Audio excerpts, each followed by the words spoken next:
প্রবলেমটা হলো রিপাবলিক বাংলা তৈরি হয়েছিল, লঞ্চ হয়েছিল 7ই মার্চ 2021 সাল থেকে। 2022 সাল থেকে লাগাতার আমরা একটা ক্যাম্পেইন করছিলাম, খোলা তার চলবে না ক্যাম্পেইন।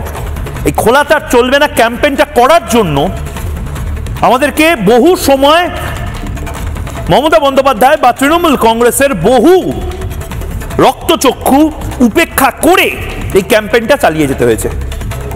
একদিকে এই খোলা তার, 11 জনের মৃত্যু, অন্যদিকে মমতা বন্দ্যোপাধ্যায় মেতে উঠেছেন এই কলকাতা শহরেই, মানে এই কলকাতা শহরে যেখানে দাঁড়িয়ে আমি এখন এই মুহূর্তে জবাব চাই বাংলা করছি, তার থেকে অনতি দূরে মমতা বন্দ্যোপাধ্যায় গরবা ডান্স, সেই ডান্সে অংশগ্রহণ করছেন।